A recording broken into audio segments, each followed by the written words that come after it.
দীর্ঘ 1 মাস পর বাসা থেকে হচ্ছে গোপালগঞ্জে আসছি আমার ক্যাম্পাসে। তো আসার পর খুব ভালো লাগতেছে না এখানে, কারণ অনেকজন এখনও আসে নাই। আর ক্যাম্পাস আরও হচ্ছে নতুন করে বন্ধ দিছে। শিক্ষকদের হচ্ছে পেনশনের স্কিমের যে বিষয়টা আছে তাদের এটা বন্ধ করে দেওয়ার কারণে তারা এই বিষয়ে হচ্ছে নতুন করে আন্দোলন করতেছে। তো যার কারণে সবাই আসা বন্ধ করে দিয়েছে, যদিও আসার কথা ছিল। অলরেডি যারা চলে যাচ্ছে তারা তো আসছেই, আর কিছু করার নাই। তো আমিও আসলে ওই জন্য চলে আসছিলাম। আসার পরে আবার নতুন করে বন্ধ দিলে আসলে এখন আর তো কিছু করার নেই।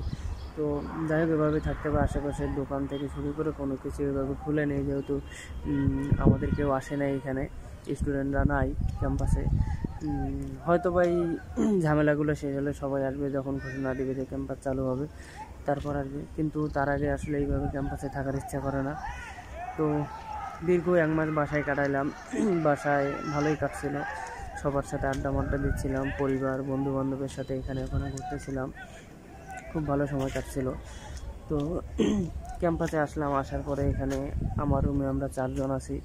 একজন হচ্ছে কুষ্টিয়ার, একজন হচ্ছে গোপালগঞ্জের স্থানীয়, আরেকজনের বাড়ি হচ্ছে চাঁপাইনবাবগঞ্জের, আরও বাকি আছে, ওরা এখনও আসে নাই। তো আসার পরে খাওয়া দাওয়া নিয়েও কষ্ট হচ্ছে মোটামুটি। এখানে বাইরে খাওয়ার লাগতেছে, হোটেলে ডাইনিং এখনও চালু হয় নাই। তবে এখানে যে 3টা হল আছে তার মধ্যে একটা হলের ডাইনিং চালু হয়েছে, শেখ রাসেল হলে। আজকে থেকে চালু হয়েছে দুপুরের দিকে। তো আসলে যাওয়া হয়নি, আশা করি কালকে যাব। তবে খাবারের যে রিভিউটা শুনলাম সেটা হচ্ছে যে খাবার আসলে তত একটা ভালো না, যার কারণে মনটা আরও ভেঙে গেল যে এখানে খাওয়া দাওয়ার এত সমস্যা, ডাইনিংয়ের খাবারও যদি ভালো না হয় তাহলে তো সমস্যা।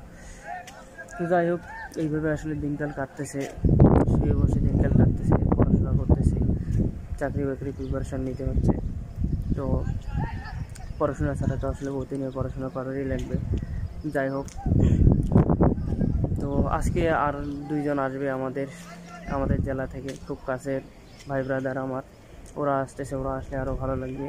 তারপর হয়তো বা হলে আর থাকবো না, হল থেকে মেসে চলে যাব, তার সাথে একসাথে থাকবো, ওইখানে 2 জন মিলে রান্নাবান্না করে খাবো।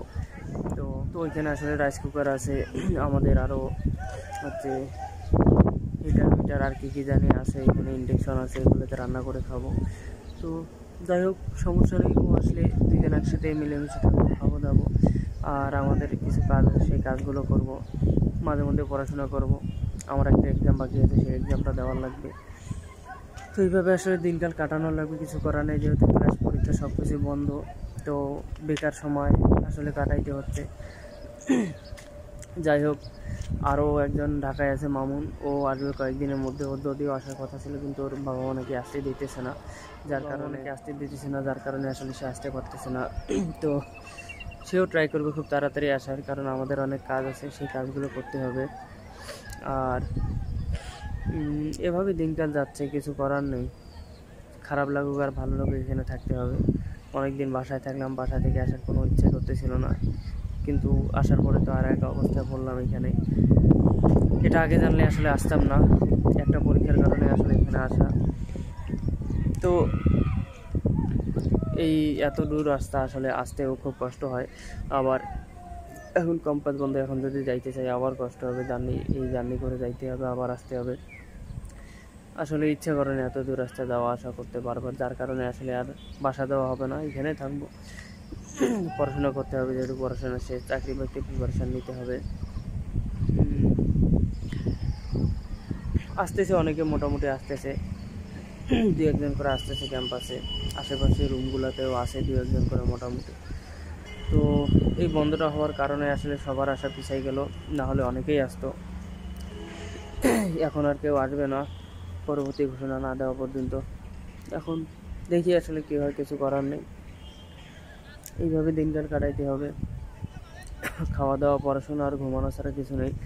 ক্লাস থাকলে তো ক্লাসে যাইতাম, মোটামুটি সপ্তাহে 3 দিন সকালে ক্লাস থাকে, আর বাকি দিনগুলোতে হচ্ছে দুপুরের দিকে ক্লাস থাকে। দেখা যায় 10টার দিকে ক্লাস শুরু হলে 12টা-1টা পর্যন্ত চলে, আবার যেদিন দুপুরে ক্লাস শুরু 2টার দিকে শুরু হলে 4টা পর্যন্ত মোটামুটি চলে। হ্যালো এভরিওয়ান, দীর্ঘদিন ঈদের ছুটি শেষে আজকে আমি আসলে ক্যাম্পাসে আসছি।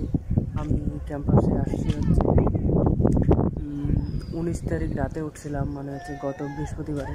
তো তো বৃহস্পতিবারে আমি হচ্ছে ট্রেনে আসছি। আমি বৃহস্পতিবার ট্রেনে ঢুকছিলাম আর শুক্রবার এখানে আসলে পৌঁছাইছি। তো মোটামুটি আমাদের নীলফামারী থেকে হচ্ছে গোপালগঞ্জ আসতে মূলত সময় লাগে টোটাল 11-12 ঘন্টার মতো লাগে। আমাদের ট্রেন ওইখানে ছাড়ে হচ্ছে 7টা 19 থেকে নীলফামারীতে। তো 7টা 19 ট্রেন ছাড়ার পরে খুলনায় নামাইতে মোটামুটি 5টা 5:30 5:30 দিকে। আর এরপরে আমাদের হচ্ছে বাস ধরা লাগে খুলনা থেকে। খুলনায় নামার পরে আমরা হচ্ছে খুলনা স্টেশন থেকে সোনাডাঙ্গা বাস স্ট্যান্ডে আসি। সোনাডাঙ্গা বাস স্ট্যান্ডে আসার পর সেখান থেকে আমাদের আসলে বাসে করে আসা লাগে। ডিরেক্ট আমরা হচ্ছে এখানে ঘোনাপাড়াতে নামি। আমাদের ক্যাম্পাসের হচ্ছে পাশে একটা বাজার আছে, সেইখানে নামি। তারপরে আমরা অটো করে এইটুক জায়গায় আসি। তো এখানে আসার পর আসলে মূলত আমাদের ঈদের ছুটি ছিল, যার কারণে এই ছুটিতে আমরা সবাই হচ্ছে বাসা গেছিলাম। তো বাসা যাওয়ার পরে মোটামুটি বাসাতেও অনেক ভালো সময় কাটছে। আমরা অনেক জায়গায় হচ্ছে ঘুরছিলাম, বাসায় অনেক প্লেস ঘুরলাম, ঈদে বন্ধুবান্ধবদের সাথে আড্ডা দিলাম, অনেক ভালো লাগছিল।